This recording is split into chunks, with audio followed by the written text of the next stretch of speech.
Afternoon, folks. I'm Dave Canterbury with Self-Reliance Outfitters in the Pathfinder School. I'm down here at the Pathfinder Outdoor Classroom. I'm doing a little bit of prep for an advanced class. It starts on Thursday. It's our single advanced class of the year. It's the one that our instructor candidates wait for all year because their last class they have to take in our survival series, and they have to pass that class to stay in the instructor candidate program. One of the things that I wanted to show you today was I wanted to show you, we're on the subject of slings, and I showed you how to make a Balearic style sling the other day. Let's talk about survival for a minute and what we can do quick and dirty. We can take about 12 feet of paracord and we can make a sling in less than 5 minutes. That will be very effective, and I'm going to show you how to do that right now. All right, so the first thing we're going to do is we're going to take a piece of paracord and we're going to take about 12 feet of it. So I'm going to pull 2 full pulls off of this thing, or 2 fathoms, if you will, and I'm going to cut this paracord off. After I cut it off, I'm going to move the camera so you can see what I'm doing. And we're going to tie a 5-minute sling here that we can throw bullets with for hunting and survival, all right? All right, so the first thing we're going to do is we're going to fold that paracord over double and give ourselves a center point.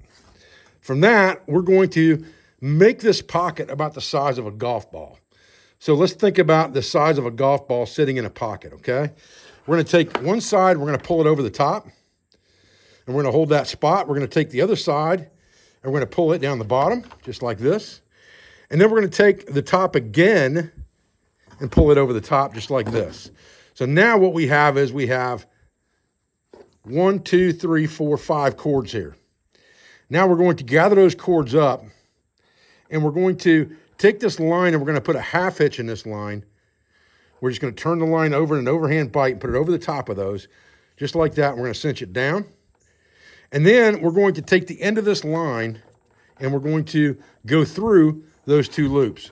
So we've made a modified sheep shank, if you will, right there. And we're going to pull that down. And then we're going to pull these loops even. Now we're going to take this loop on the other side, these double loops, and we're going to do the same thing. We're going to come over this thing from behind just like this, in a half hitch, and cinch it down. And when we cinch it down, we're going to pull our tail through the 2 loops that we created here in the end, just like this. And we're going to scoot that down to the end and tighten everything up and pull our lines down. And we want to make sure that we've got this. We've got 5 lines here, 1, 2, 3, 4, 5. And these become our pocket. So we can put odd-sized stones and things like that in here, and it will cradle them just fine, okay? And that's what we're looking for. That is the pocket without weeding anything. Now we just need our length. Now, we've got our pocket in the center for our golf ball-sized stone, or our golf ball that we use to practice with today. And we're going to let that pocket hang in the center and pull the lines down and let it hang down to where it is just about at the top of our boot level. And that's going to be how long we want our sling. Now we're going to take one of these lines and we're going to tie an overhand knot in it with about 1 inch to spare there, just like this. And we're going to cut this off. So we've got plenty of extra paracord. I used 12 feet, probably could have got away with 10 or 9. Once we've got that overhand knot tied in there, again, we used well more paracord than we needed here, but I wanted to make sure we had enough. We probably could have used 10 feet. You'll kind of have to get used to that yourself, okay? We're going to go ahead and seize this end real quick. Just take a second to do that.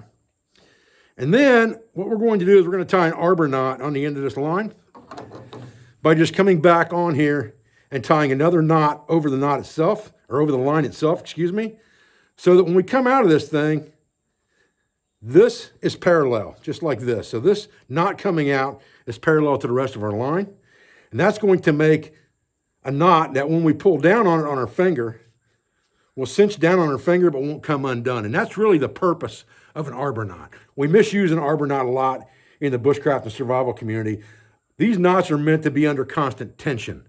That's the reason there's a stop knot there. Once you tie another stop knot over top of that to keep it from moving, you really no longer have an arbor knot. You've got some discombobulation of a knot there, but everybody calls it the bushcraft zip tie. But the beauty of this is you can just grab this tail and pull it, and you can make it bigger on your finger, and it comes right off. And then when you want to cinch it down, it holds tight. And so this is the key is having that right on the first knuckle of our finger. Then we want to pull this up and we want to get this pocket even at the bottom again. I like to just pull out on that pocket so it's even and see where that ends up in my hand because I want those two lines even. And again, plenty of extra cordage here. We can measure that in the end here and see where we end up. But now we want a double overhand stop knot in here. That's going to give us a release cord.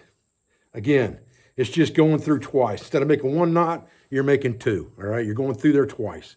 Don't tighten that up too tight yet because you want to check it a couple times to make sure you got in the right spot.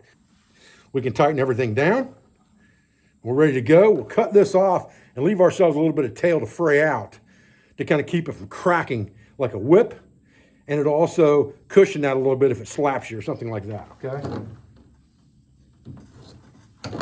So we just cut the end of that off, and we can either let that fray out natural or we can fray it out by hand a little bit just to kind of speed the process up. We can fray the end of that out a little bit. And now we have an operable sling. Let's go throw this bad boy. Okay, the great thing about a sling like this is, where you didn't weave the pocket is, it can mold itself to lots of different ammo because you've got those cords on there that will hold things. So you can put different size odd rocks in there and things like that, and it will hold them just fine in that pocket. You're ready to sling. Just like that, okay?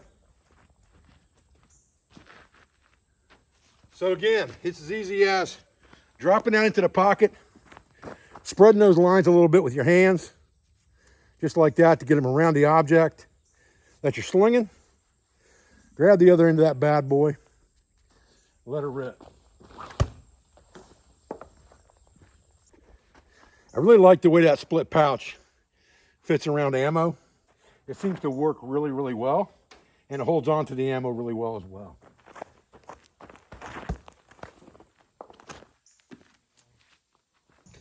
All right, guys, I appreciate you joining me today for this quick video on how to make a 5-minute survival sling.